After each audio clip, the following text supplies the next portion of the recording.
Good morning, world. Good morning, listeners. If you woke up and you're listening to this, you woke up with another day ahead, or another evening, whatever time of day it is, but you are here. I am here, and I am so grateful to be back, starting the week right with Room for Sunshine.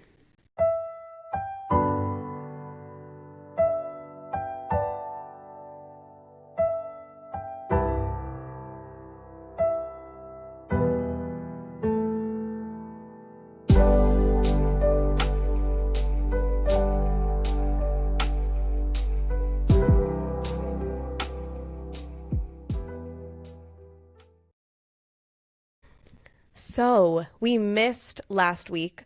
I am in a teacher training, and that's not a good excuse because you have lives too and you have work, but I like to give my full attention to places and people when I do things. It's always been something about me. I'm sweating. I'm gonna just put it out there that if you see sweat dripping down my face, it is toasty here in Bali.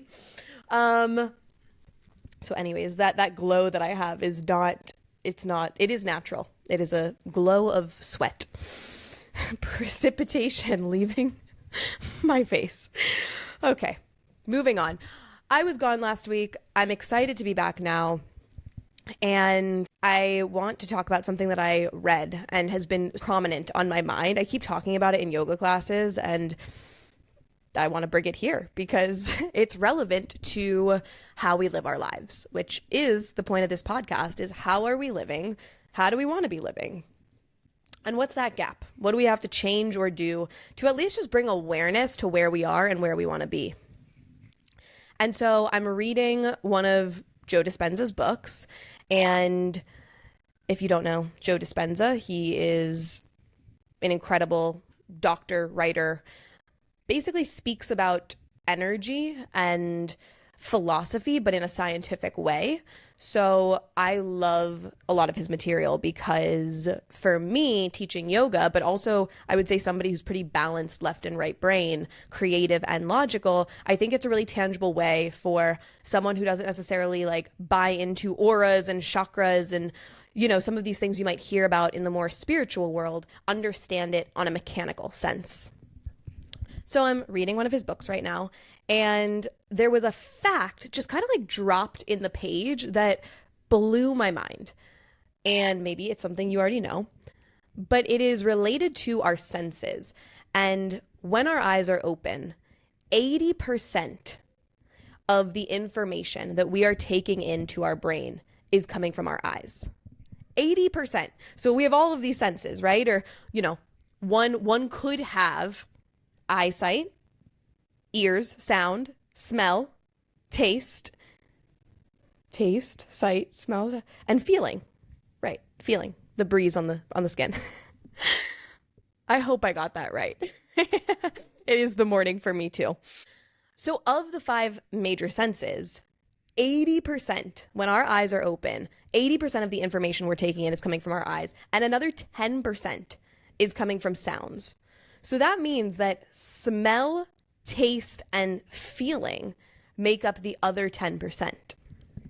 And I think what rattled me is that we're walking through the world and we want to experience, many of us want to experience more of ourselves, right? We talk about, I want to accomplish this dream I have. I want to find my perfect partner. Whatever the wish or desire might be for you in your life. I want to start a new business. I want to move to a new city.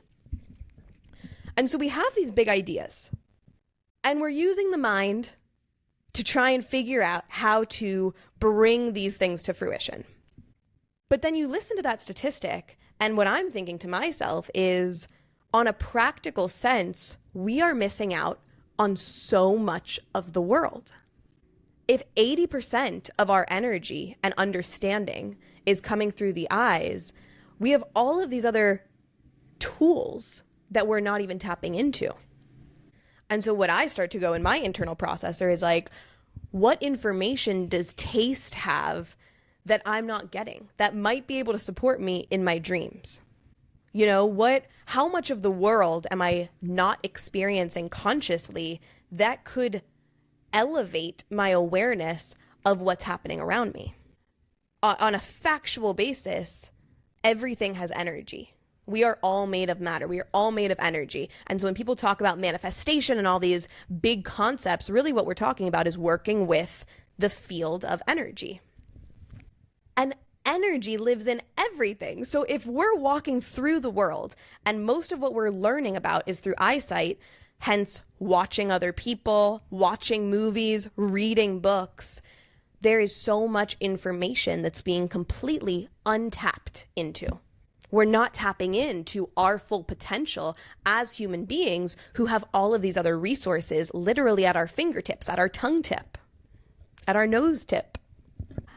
And so again, maybe that's new information for you, maybe that's already familiar, but why I want to bring it up today is because I have found for my own self the past 2 weeks since this information has come into my understanding and knowing is that in order for us to go off and do the things that we want to do, it's not actually just about connecting to ourselves. It's about utilizing more of the tools that we all have, or many of us have most of, to be able to develop more of a relationship with the world at large. And so if you think about, like, even when you see somebody else and you want to be like them, right? We all have role models who inspire us, some celebrity who we look up to, or some politician or some public speaker or anybody. Think of somebody in your life that you look up to or admire. Most of the information that we're taking in about that person and our understanding is coming from what we're seeing. And if it's coming from what we're seeing, logically to me, that's then going straight to the brain for understanding. And what we're missing or lacking a deeper connection to is feeling, which really ties into a deeper talk, which we won't get into today, about mind and heart. And it's my own opinion, at least through my experience the past 2 weeks and the way I've started trying to shift how I interact with the world, that when we can shift into some of the other senses more, our capacity to feel grows immensely.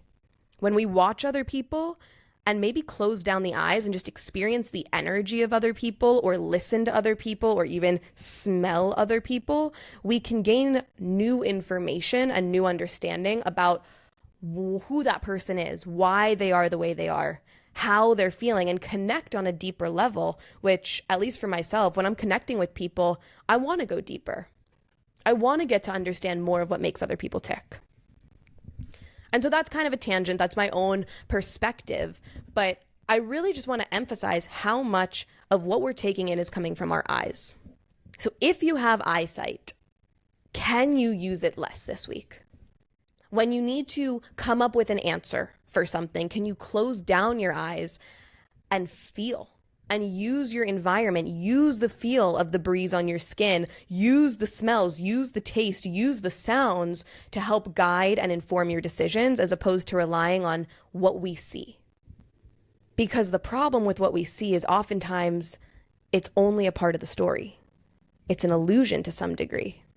You see two people hugging, and if you just watch it from afar, you create a whole story around why that hug exists. But I bet if you stood next to those people and closed your eyes and just tried to feel into what was happening behind the hug, you could gain new information to that story. And you might be like, okay, I'm good. I don't need to close my eyes and feel people, which is totally fine. I'm not saying that you need to believe in more levels of energy than might already feel natural to you. But what I'm encouraging you to do is notice how much more of the human experience you can take in that isn't exclusively through the eyes. And I say that as your eyes might be watching more sweat drip down my face. So, just take my vibration, ignore my soaking wet face. And, if it resonates with you, share it with somebody. Have somebody else join along with you. Sit with a friend and just sit with your eyes closed together for 2 minutes, 1 minute, 30 seconds. And notice what changes. Notice what you can learn without the eyes.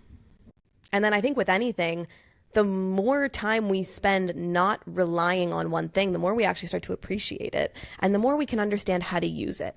So to me, there's information and power in everything. So let's start to use more, or train our brains to use more intentionally. And that's all we're going to do this week.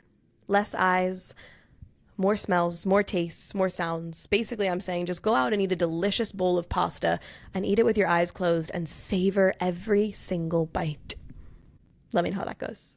My name's Alyssa. Thanks for tuning into Room for Sunshine this Monday morning. Follow us at Room for Sunshine on Instagram. Please send the podcast to one friend. Text this episode to one friend if you like it, and have them rate the show if they like the show. The support goes a long way.